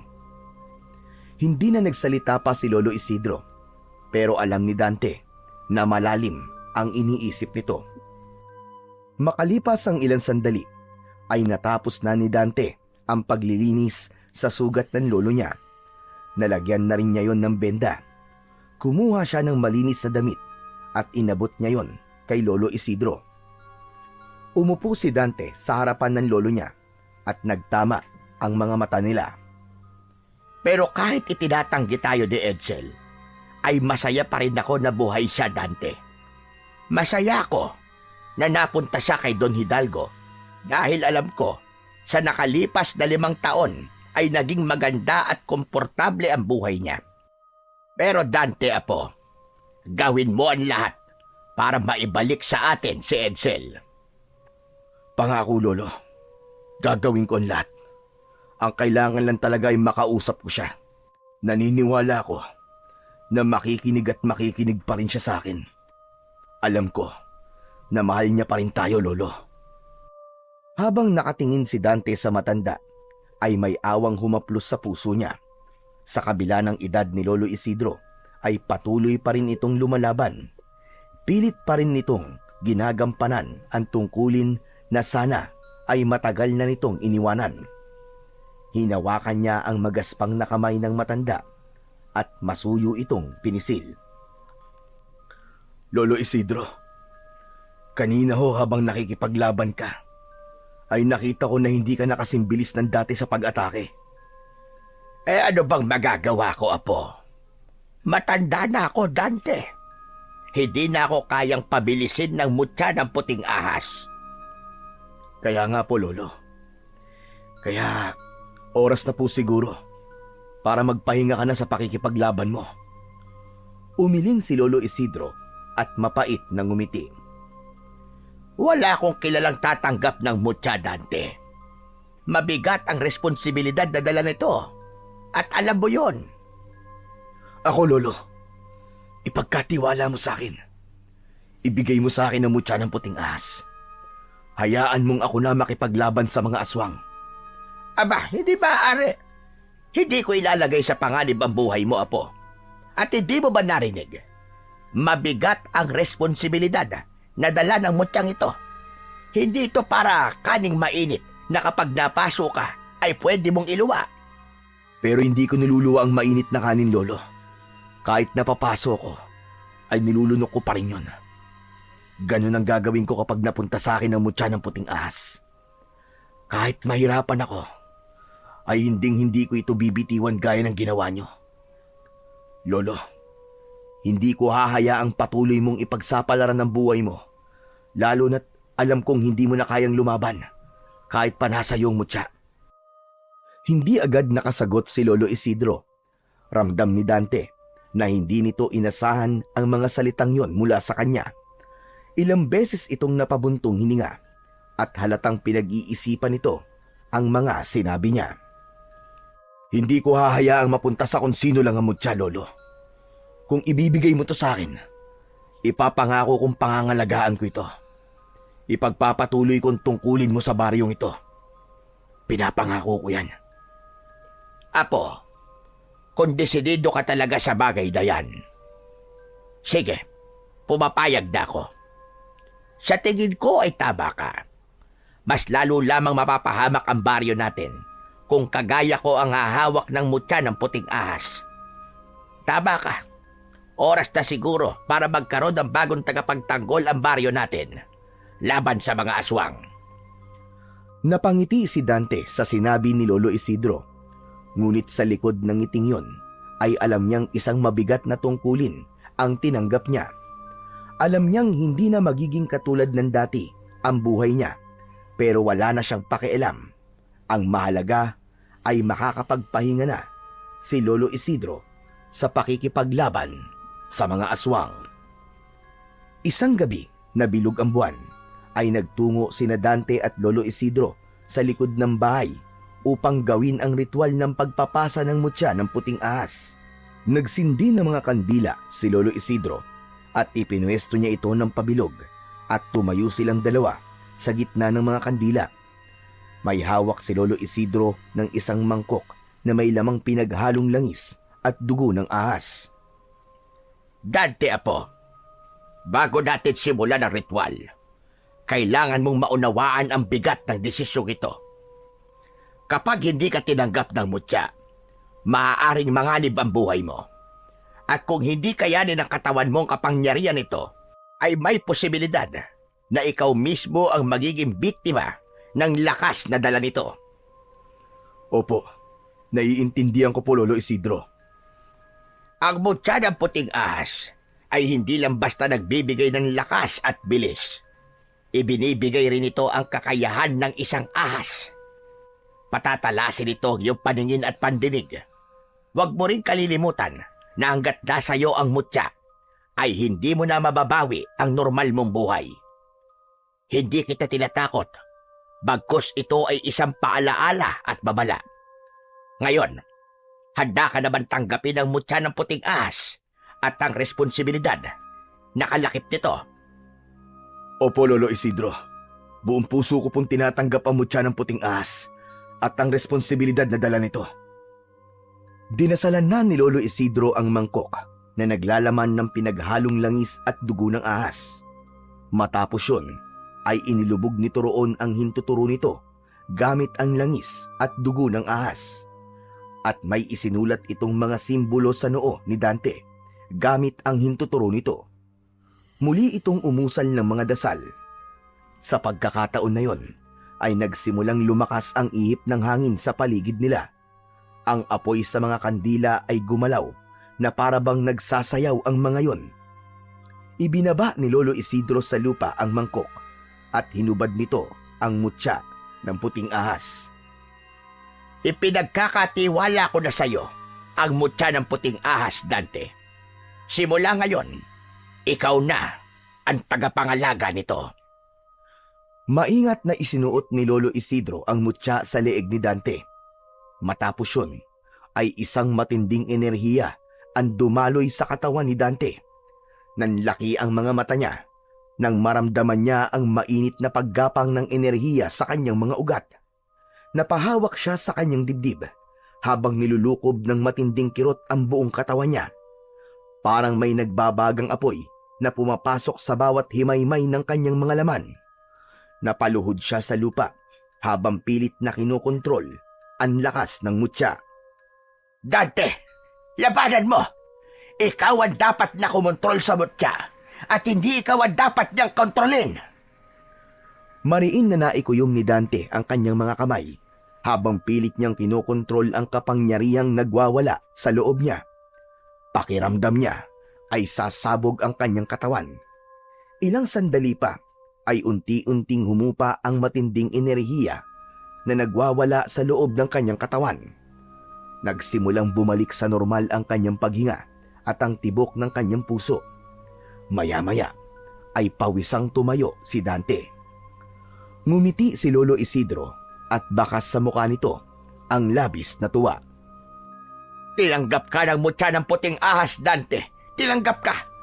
Simula ngayon, isa ka ng tunay na mandirigma laban sa mga aswang. Huwag mong kalilimutan na ang kapangyarihan mo ay hindi lamang para sa sarili mo. Ito ay isang tungkulin, isang sakripisyo. Gamitin mo ito para sa kabutihan. Opo, Lolo.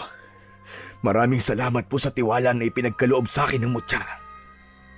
At sa ilalim ng liwanag ng bilog na buwan ay isang bagong tagapangalaga ng mutya ng puting ahas ang isinilang. Habang ramdam ni Dante ang bagong lakas na taglay niya, ay ibinulong niya sa sarili na gagawin niya ang lahat para matapos na ang pag-aasik ng takot at lagim ng mga aswang sa kanilang baryo.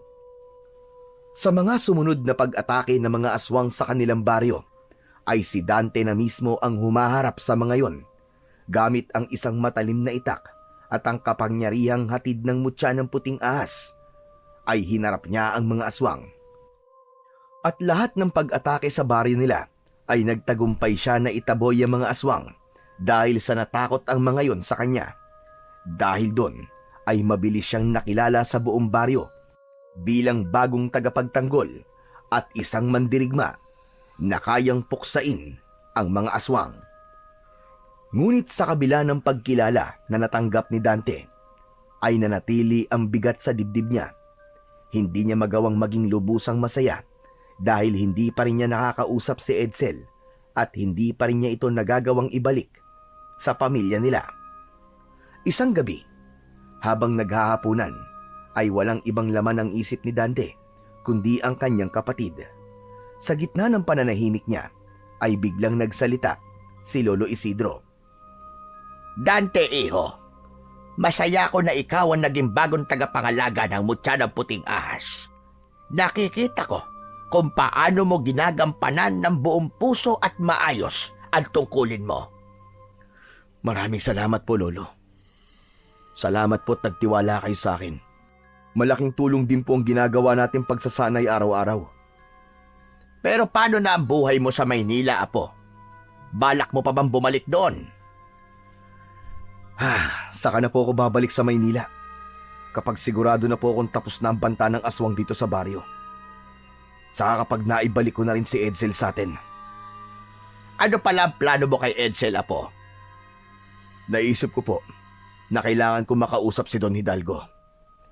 Pakiramdam ko po ay siya lang ang nakakaalam kung paano nakaligtas si Edsel sa mga aswang nun. At sigurado akong siya rin na makakatulong sa atin para kumbinsihin si Edsel na bumalik sa atin. Magandang naisip mo. Base sa pagkakakilala ko kay Don Hidalgo, ay babait naman yon. Sigurado ko na kapag napatunayan natin na si Ethan at si Edsel nga ay iisa, tutulungan niya tayo. Nangangako po ako sa inyo. Malapit na nating makasama ulit si Edsel, Lolo. Sa sandali na yon, ay ramdam ni Dante ang pag-asa. Alam niya na darating ang araw na mabubuo na ulit ang pamilya nila. At kapag nangyari yon, ay poprotektahan na niya si Edsel upang hindi na ulit ito mawala sa kanila ng kanyang lolo. Isang umaga, maagang nagtungo si Dante sa palengke upang bumili ng ilang pangangailangan nila sa bahay. Sa paglalakad niya roon, ay isang pamilyar na figura ang agad na nakatawag ng kanyang pansin. Walang iba kundi si Ethan. Hindi na siya nag-atubiling lapitan ito at agad na bumakas ang inis sa mukha ni Ethan nang makita siya. Ikaw na naman? Talaga bang kahit saan ako naroon ay nakasunod ka? Edsel, miss na kita at ni Lolo Isidro. Parang awa mo na. Umuwi ka na sa bahay. Ano ba? Wala akong kilalang Lolo Isidro. Pwede ba? Layuan mo na ako. Kailangan natin mag-usap. Kailangan kong ipaliwanag sa'yo kung bakit hindi kita nabalikan noong gabing tatakas dapat tayo sa mga aswang. Kung iniisip mong pinabayaan kita, nagkakamali ka. Naipit lang ako sa sitwasyon, kaya hindi na kita nabalikan. Pero saksi ko ang Diyos, Edsel. Alam niya kung gaano ko kagustong balikan ka. Nagtama ang mga mata nilang dalawa. Napansin ni Dante ang luhang pilit na pinipigilan ni Ethan na kumawala. Ang kulit mo! Sinabi nang hindi nga ako si Edsel eh! Ilang beses ko ba sasabihin sa'yo ang bagay na yan bago ka maniwala? O baka naman, iniisip mo na ako na matay mong kapatid para lang mabawasan ang bigat ng konsensyang dinadala mo? Kahit anong pagtanggi ang gawin mo, alam kong ikaw ang kapatid ko. Ikaw si Edsel. Hindi ako si Edsel at wag mo akong sagarin. Kapag hindi ako nakapagpigil, tototohanin ko na ang pagpapapuli sa'yo. Parang binagsakan ng mundo si Dante. Wala na siyang nagawa nang tumalikod si Ethan at naglakad dito palayo. Naiwan siyang nakatayo sa gitna ng mataong palengke at sa kabila ng dami ng tao roon. Pakiramdam niya ay mag-isa siya habang unti-unting umaagos ang luha sa magkabilaan niyang pisngi. Isang gabi, naghahanda si Dante sa pagpunta niya sa mansyon ni na Don Hidalgo. Nakita niya ang kanyang lolo Isidro na nakaupo sa labas ng kanilang bahay. Nilapitan niya ito para magpaalam. Sa tuwing lumalabas siya ay nakasanayan na niyang dalhin ang itak niya at ang mutya ng puting ahas na nakasabit sa kanyang liig. Lolo, pupunta po ako kay Don Hidalgo ngayong gabi. Kakausapin ko po siya tungkol kay Edsel. Abay, mabuti naman kung ganon. Sana'y matulungan niya tayo para maibalik na natin si Edsel. Gusto mo ba samahan kita? Umiling si Dante at ngumiti ng bahagya. Hindi na po, ako na lang po, Lolo. Ipagdasal niyo na lang po ako na maging maganda ang kalalabasan ng pag-uusap namin. O sige, mag-iingat ka, Dante. Muling ngumiti si Dante bago tuluyang naglakad palayo. Sa bawat hakbang niya sa madilim na daan ay pilit niyang nilalakasan ang kanyang loob. Umasa siya na sa tulong ni Don Hidalgo ay maibabalik na sa kanila si Edsel at masasagot na ang katanungan nila ng kanyang lolo kung paano nagawang makaligtas ni Edsel sa mga aswang na dumukot noon sa kanila. Hindi nagtagal ay narating na ni Dante ang mataas na gate ng mansyon ni Don Hidalgo. Huminto siya roon at huminga ng malalim. Sa kabila ng kaba, alam niyang hindi siya maaaring umatras. Kailangan makausap niya ang mayamang lalaki upang malaman ang katotohanan tungkol kay Edsel. Maya-maya pa ay lumapit ang isang matikas na gwardya habang hawak ang isang batuta. Tinignan nito si Dante at bago pa man siya makapagsalita ay naunahan na siya nito. Ang bira! Ikaw na naman! Ikaw yun ang gulo noon sa welcome party ni Sir Ethan ah! Pasensya na sa nangyari noon, kaibigan. Wala akong intensyong manggulo at wala rin akong balak na manggulo ngayon. Kaya ako na parito. Eh bakit ka ba nandito? Ano ba kailangan mo? Kailangan ko lang makausap si Don Hidalgo. May importante akong sasabihin sa kanya, kaibigan. Nandito ba siya ngayon? Oo, nandito si Don Hidalgo. Pero hindi mo siya basta-basta pwedeng kausapin. Hindi lahat ng gustong kumausap sa kanya ay pinapayagan na makausap siya. Parang awa mo na, kaibigan, no? Kailangan ko lang talaga siya makausap kahit sandali lang. Hindi nga pwede, ang kulit mo naman eh. Bumalik ka na lang kung may appointment ka. Huwag ka nang makulit ha. Kahit mag-isa ako kaya-kaya kitang kalag ka rin eh. Huwag mo akong susubukan. Napakuyom ng kamao si Dante. Alam niyang walang saysay kung magpupumilit siya. Labag man sa kanyang kalooban ay wala na siyang nagawa kundi ang humakbang palayo. Ngunit bigla siyang natigilan ng isang ideya ang pumasok sa kanyang isipan. Kung hindi siya papapasukin ng guard, ay siya na lang ang gagawa ng paraan upang makapasok siya ng mansyon ni Don Hidalgo. Pasimpleng nagtungo si Dante sa gilid na bahagi ng mataas na pader na nakapalibot sa malawak na bakuran ng mansyon. Naghanap siya ng parte ng pader na maaari niyang akyatin. Nang makarating siya sa likuran, ay nakita niya ang isang malaking puno na bahagyang nakasandal sa pader.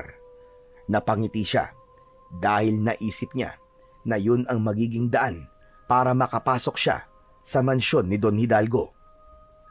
Mabilis na inakyat ni Dante ang puno at nang nasa taas na siya, ay tumulay siya mula roon papunta sa ibabaw ng pader. Sakto na sa ibaba ay may nakatambak na dayami. Walang pag-aalinlangan na tumalon siya sa tambak ng dayami. Lumingali nga pa sa paligid si Dante at doon niya napansin ang pinto sa likod ng mansyon. Lumapit siya ron at nang malaman niyang hindi yun nakalak ay marahan niya yung binuksan. Sumilip siya at nang masiguro niyang walang tao ay saka siya pumasok. Alam ni Dante na malaki ang posibilidad na nasa ikalawang palapag ang kwarto ni Don Hidalgo at maaaring naroon ito kaya hindi na siya nagdalawang isip na akyatin ang malaking hagdan. Pagdating sa second floor ay isa-isa niyang binuksan ng mga kwarto hanggang sa makarating siya sa isang silid na may malaking portrait ni Don Hidalgo. Pumasok siya roon at iginala ang paningin sa kabuuan ng silid. Grabe! Sobrang laki naman ng kwarto ni Don Hidalgo. Mas malaki pa to sa bahay ni Lolo Isidro ah.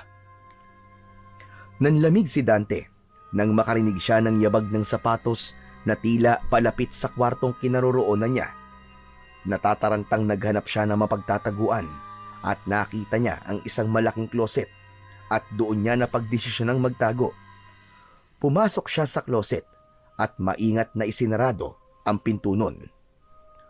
Mula sa siwang ng closet ay nakita niyang pumasok si Don Hidalgo sa kwarto. Isinarado nito ang pinto. Lumapit ito sa telepono na nasa maliit na mesa.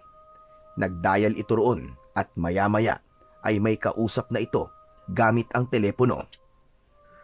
Malapit na ang kaarawan ni Ethan. At sa gabing yon, isasagawa na natin ang ritual. Huwag kang mag-alala dahil wala siyang kaalam-alam. Sa oras na maging aswang na si Ethan, ay wala na tayong dapat ipangamba. Magpapatuloy ang ating lahi at may magmamana na ng pagiging pinuno ko ng mga aswang. Mas nanlamig si Dante sa kanyang narinig.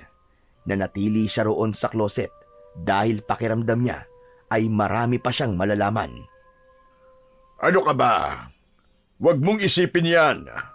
Walang naghihinala sa baryo na ito na ako ang pinuno ng mga aswang na umaatake sa kanila. At tungkol naman kay Dante, wala na siyang magagawa. Nilason ko na ang isip ni Ethan. Hindi na siya babalik sa pamilya niya. Tuluyan niya ng tinalikuran ng lahat at kahit na anong sabihin ko kay Ethan, ay sinusunod niya. Nanginig ang buong katawan ni Dante sa mga sinabi ni Don Hidalgo. Dahil doon ay tuluyan niya nang nakumpirma na si Ethan at si Edsel ay iisa. Tumiim ang kanyang bagang at naisip niya na kailangan niya nang harapin si Don Hidalgo sa gabing yon upang tapusin na ang kasamaan nito. Walang pagdadalawang isip na lumabas si Dante sa loob ng kloset. Agad niyang hinugot ang itak mula sa kaluban nito. Nang makita siya ni Don Hidalgo, ay nanlaki ang mga mata nito sa labis na gulat. Mabilis nitong ibinagsak ang telepono at humarap kay Dante. Hayop ka, Don Hidalgo! Ngayon ay alam ko na! Ikaw ang may pakana ng lahat ng ito. Ang mga alagad mong aswang ang dumukot sa amin ni Edsel nun. At hindi mo siya pinatay dahil gusto mo siyang gawing tagapagmana mo bilang pinuno ng mga aswang. Hayop ka! Hindi ako papayag na hindi malaman ng lahat kung ano ka talaga, Don Hidalgo. Nanginig ang kamay ni Dante habang mahigpit na nakahawak sa itak. Umiling si Don Hidalgo at isang nakakalokong tawa ang pinakawalan nito. At sa tingin mo, may maniniwala sa'yo? Ginawa ko ang lahat para bumango ang pangalan ko sa baryong ito. Mahal ako ng mga tao rito. Isa kong haligi ng komunidad na ito. Samantalang ikaw, sino ka ba sa baryong ito, ha? Ako ang mas paniniwalaan ng mga tao kaysa sa'yo. Ano ba sa tingin mo ang gagawin ko? Sasabihin ko sa lahat ng tao ang mga natuklasan ko? Hindi. Hindi ko na kailangan gawin yon. Alam mo kung anong gagawin ko. Papatayin kita, Don Hidalgo. At kapag nagawa ko yon, saka ko isisiwalat sa mga tao na isa kang aswang. At ikaw ang dahilan kung bakit napakaraming inosenteng taong namatay sa baryong ito. Nanlisik ang mga mata ni Don Hidalgo. Isang malakas na sigaw ang pinakawalan nito. At kasunod nun ay narinig ni Dante ang pagtunog ng mga buto nito na parabang may pagbabagong nangyayari sa katawan nito. Hanggang sa unti-unting nagbago na nga ang anyo ni Don Hidalgo. Tinubuan ito ng matigas at makapal na balahibo. Ang mga mata nito ay naging mabalasik at nagkaroon ito ng matutulis na mga kuko at ngipin. Bahagyang lumaki ang katawan nito. Makalipas ang ilang segundo, ay hindi na si Don Hidalgo ang nasa harapan ni Dante, kundi isa ng mabangis na pinuno ng mga aswang. Sa wakas, ipinakita mo na rin kung sino kang talaga. At ito na ang una't huling beses na makikita mo ko sa ganitong anyo. Dahil hindi ako ang mamamatay ngayong gabi, kundi ikaw. Naunang umatake ang aswang kay Dante. Mabilis ang galaw nito. Umatras si Dante at matagumpay niyang naiwasan ang matutulis na kuko ng aswang. Bumuelo ang aswang upang sunggaban ulit si Dante, pero gaya ng una ay naiwasan niya lamang yon. Umikot si Dante, sabay tarak ng itak sa tagiliran ng aswang. Napangiwi sa sakit si Don Hidalgo at mas lalo pa itong nagalit dahil doon. Tumalon ng aswang kay Dante habang nakaumang ang matutulis nitong mga kuko. Yumuko si Dante at habang nasa itaas niya ang aswang ay hiniwa niya ang tiyan nito. Mabilis na lumayo ang aswang kay Dante habang sapu-sapo ang sugat nito sa tiyan. Akala mo ba ay natatakot ako sa'yo dahil sa mutsyang meron ka? Ha! Bakit hindi ba? Tignan mo nga ang sarili mo! Sugatan ka na habang ako, kahit galos ay wala pa. Mas lalong hinigpitan ni Dante ang pagkakahawak niya sa kanyang itak. Ramdam niya ang patuloy na pagdaloy ng enerhiya mula sa mutya ng puting ahas sa kanyang buong katawan. Tila walang kapaguran na umatake ulit si Don Hidalgo. Binuhat nito ang isang lamesa at ibinato nito yon kay Dante. Gumulong pakaliwa si Dante at sa dingding tumama ang lamesa. Sumugod naman si Dante kay Don Hidalgo at isang malakas na suntok ang kanyang pinakawalan at tumama yon sa mukha nito. Bumagsak si Don Hidalgo sa sahig. Hinila ni Dante sa braso ang aswang at nang makatayo ito ay pumwesto siya sa likod nito at niyakap niya ang braso niya sa liig ng aswang habang ang matulis na dulo ng itak ay nakatusok sa tagiliran nito. O ano ngayon? Ngayon mo sabihin na ako mamamatay ngayong gabi at hindi ikaw? Nagpumigla si Don Hidalgo. Nagpumilit itong makawala mula kay Dante. Pero dahil sa lakas na taglay niya, ay wala itong laban sa kanya kahit ito pa ang pinuno ng mga aswang. Hanggang sa biglang bumukas ang pinto. Sabay na napatingin sina Dante at Don Hidalgo nang pumasok si Ethan o mas tamang sabihin na natin na si Edsel. May hawak itong baril na nakatutok sa kanila.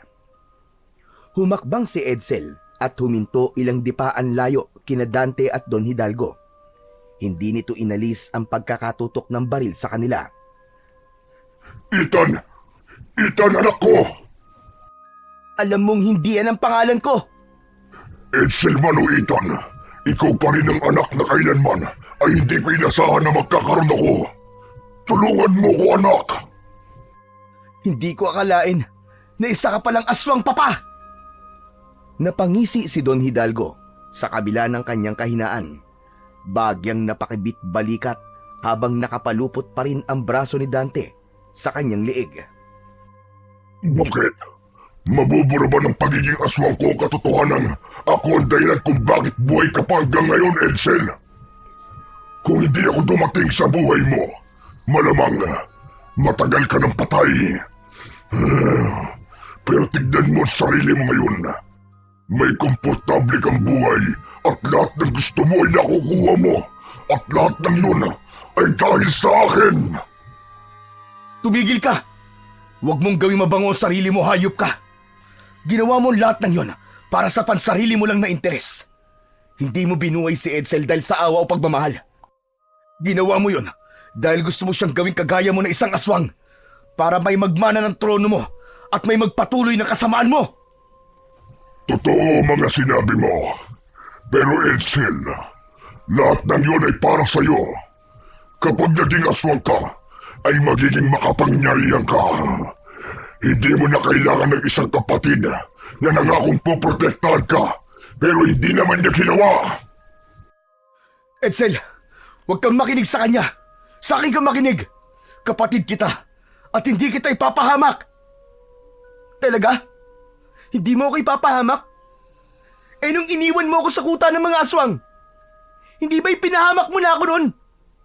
Mabuti na lang at iniligtas ako ni Papa. Kaya pakawalan mo siya, Dante! Pakawalan mo siya! Pero Edsel, wala akong pakialam kahit gawin niya akong aswang. Siya at tumayong ama ko, simula nang iwanan mo ako. Kaya ang gusto ko, pakawalan mo siya ngayon din. Dahil kung hindi, papatayin kita gamit ang baril na to! Labis na nanghina si Dante sa mga salitang binitiwan ni Edsel. Sa paraan ng pananalita nito, ay alam niyang seryoso ito. Hindi niya namalayan na lumuwag na ang pagkakasakal ng braso niya sa leeg ni Don Hidalgo hanggang sa tuluyan na itong makawala. May malaking ngiti sa labi na naglakad palapit si Don Hidalgo na nasa anyong aswang pa rin kay Edsel. Nanatiling nakatayo si Dante habang may luhang naglalandas na sa magkabilaan niyang pisngi. Doon niya napagtanto na tuluyan na talagang nalaso ni Don Hidalgo ang isip ng kanyang kapatid dahil kahit nalaman na nito ang totoong intensyon ni Don Hidalgo kung bakit nito inampon si Edsel, ay ang pinuno pa rin ng mga aswang ang kinampihan nito. Marahang naglakad si Don Hidalgo palapit kay Edsel. Hindi mapalis ang malaking ngiti nito dahil pakiramdam nito ay ito na ang nanalo sa gabing yon. Hindi pa rin makapaniwala si Dante. Alam niyang malalim ang sugat na iniwan ng nakaraan dito, ngunit hindi niya akalaing ganun kahigpit ang kapit ni Don Hidalgo kay Edsel, at nagawa pa rin itong paikutin ang kapatid niya sa mga palad nito. Ngunit laking gulat ni Dante nang biglang itinutok ni Edsel ang baril sa mukha ni Don Hidalgo at pinaputok yun. Walang buhay na bumagsak ang aswang sa sahig habang may isang tama ng bala ng baril sa noo nito. Matapos yun ay isang nakabibinging katahimikan ang bumalot sa silid na yon. Hindi pa rin makagalaw si Dante sa labis na pagkagulat sa ginawa ng kanyang kapatid. Para yan sa lahat ng panlilinlang mo sa akin, Hidalgo. Hindi na dapat binubuhay ang mga kagaya mong aswang. Tumingin si Edsel sa kanyang kuya Dante at nawala na ang galit sa mukha nito. Lumapit ito sa kanya. Hindi makapaniwala si Dante nang bigla siyang niyakap ni Edsel. Naramdaman niya ang panginginig ng katawan ng kanyang kapatid. Pagkalipas ng ilang sandali ay kumalas na si Edsel sa pagkakayakap. Bakit mo siya pinatay?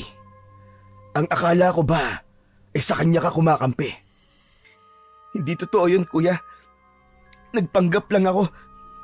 Narinig ko ang lahat ng sinabi niya habang may kausap siya sa telepono kanina. Doon na ako natauhan. Kaya kumuha ako ng baril para patayin siya. Pero hindi ko inasahan na maaabutan kita rito. Salamat sa Diyos dahil hindi ka na nagpalinlang sa kanya. Pero Edsel, sana'y hayaan mo na akong magpaliwanag ngayon. Hindi na kailangan, Kuya Dante. Naiintindihan ko na ang lahat. Alam mo nung nagkita tayo ulit, sobrang galit na galit ako sa'yo. Hindi ko matanggap na iniwanan mo ako nun sa kuta ng mga aswang. Pero matapos kong marinig mismo kay Don Hidalgo mga panlilinlang niya at totoo niyang dahilan kung bakit niya ako kunwaring iniligtas nun sa kuta ng mga aswang, ay doon ko na naintindihan ang lahat, kuya. Naniniwala ako na gusto mo akong balikan nun, kuya. Kaya lang, nung panahon na nagkita tayo uli, ay may galit pa ako nun sa puso kaya tinatanggi ko na ako nga si Edsel. Kaya kuya, patawarin mo ako, ha? Hindi na napigilan pa ni Dante ang sarili at nang dahil sa labis na kasiyahan, ay muli niyang niyakap ang kanyang kapatid. Nagkaiyakan na silang dalawa dahil alam ni Dante na gaya ni Edsel ay hindi rin ito inasahan na mangyayari pa ang tagpong yon. Kuya Dante, gusto ko nang umuwi. Oo, Edsel, uuwi na tayo. Siguradong matutuwa si Lolo Isidro kapag nalaman niyang makukumpleto na ulit tayo. Habang nakayakap si Dante kay Edsel, ay walang paglagyan ang saya sa kanyang puso dahil hindi lang nila nabigyan ng wakas ang kasamaan ni Don Hidalgo, kundi nabawi na rin niya rito ang kanyang nakababatang kapatid na noon ay inakala niya na tuluyan nang nawala sa kanya. Nang mabalitaan ng buong baryo ang pagkamatay ni Don Hidalgo, ay nalaman na rin ng mga ito na ito pala ang pinuno ng mga aswang na matagal nang sumasalakay sa kanilang lugar. Sa pagkawala ni Don Hidalgo, ay natigil na rin ang mga pag-atake ng aswang at muling bumalik ang katahimikan sa baryo ni Dante. Sa kabila ng lahat, ay nanatili pa rin kay Dante ang mutya ng puting ahas dahil naniniwala siya na hindi pa tapos ang pakikipaglaban niya sa mga kampon ng kadiliman.